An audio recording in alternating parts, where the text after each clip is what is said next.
बिस्मिल्लाहिर्रहमानिर्रहीम। अस्सलाम वालेकुम। आप देख रहे हैं मेरा यूट्यूब चैनल फ़ानी की शेरनी। सुबह की धूप ने जब आंखों में पहला नूर डाला तो दिल ने पहले सुकून अल्लाह का शुक्र अदा करके महसूस किया। आज का दिन थोड़ा मुख्तलिफ था, संडे का दिन था, लेकिन सिर्फ रेस्ट का दिन नहीं था, यादों का था, रिश्तों का था और कुछ खामोश दर्द महसूस करने का था। आज मैंने सोचा कि बच्चों को अपनी पुप्पो के घर लेकर चलती हूँ, क्योंकि पुप्पो की बेटी मेरी बहुत अच्छी फ्रेंड है। तो फिर हम उनसे मिलने के लिए उनके घर की तरफ गए। बच्चे पार्क के रास्ते से गुजर रहे थे। मूसा और वली दोनों ने एक छोटी सी फूलों की टोकरी बुके उठाया हुआ था। उन फूलों में सिर्फ रंग नहीं था, मोहब्बत की यादें थी। वो पुप्पो की बेटी के लिए था, मेरी बचपन की दोस्त। ये पार्क हमारे घर के पास है, जहाँ पे बहुत ही ज्यादा दरख्त लगे हुए हैं और उस दरख्तों के साए में सारे ज़ईफ लोग आकर बैठे होते हैं। ऐसे ही सफर शुरू हुआ, वही रिक्शा, वही लोकल रास्ता, लेकिन हर बार एक नई हिम्मत चाहिए होती है। बच्चों को संभालना, खुद को संभालना। पहले मैंने सोचा कि अब्बू को कहती हूँ कि मुझे छोड़ आएं, लेकिन फिर मैंने सोचा कि हम तो बाइक पे पूरे नहीं आएंगे, यही तो है। और किसी को कुछ ना कहना, क्योंकि मैं किसी को तंग नहीं करना चाहती हूँ। अपनी मुश्किलात खुद उठाना सीख लिया है। फूफो का घर जाने के लिए मसला तो थोड़ा बन रहा था, लेकिन क्या कर सकती थी, क्योंकि अब्बू के साथ नहीं जा सकती थी। ऐसे ही हर मोड़ पर एक नई सोच आ रही थी कि अल्लाह, या तू मेरे साथ है, मुझे और कुछ नहीं चाहिए।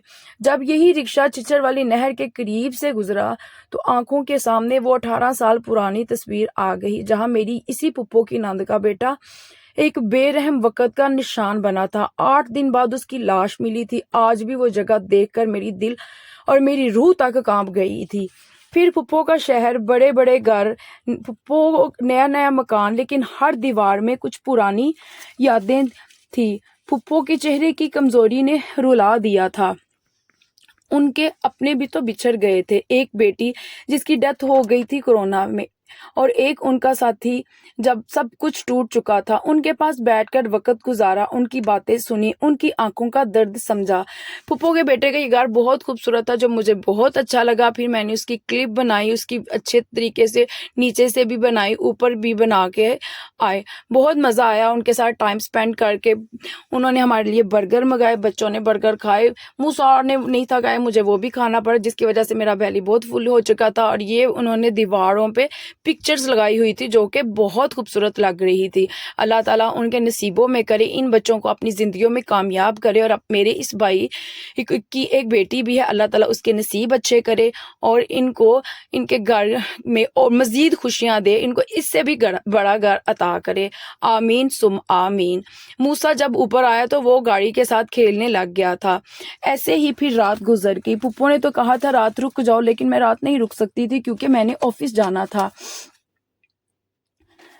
मैं निकली तो 8 बज चुके थे। अंधेरा गहरा होता जा रहा था। रात का सफर, वही रिक्शा, वही तन्हा रास्ता।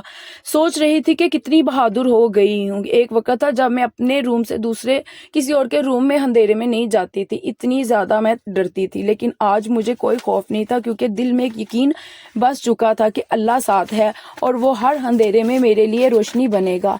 लेकिन क्योंकि दिल में यही यकीन बसा हुआ है कि अल्लाह तू मेरा साथ देना हमेशा, हर रास्ते में, हर मोड़ पे। यही तो यकीन है जो मुझे मेरी मंजिल की तरफ पहुंचाएगा। ऐसे ही मेरा संडे का ये दिन गुजर गया, यादों से बड़ा, दर्द से बड़ा और सुकून के साथ।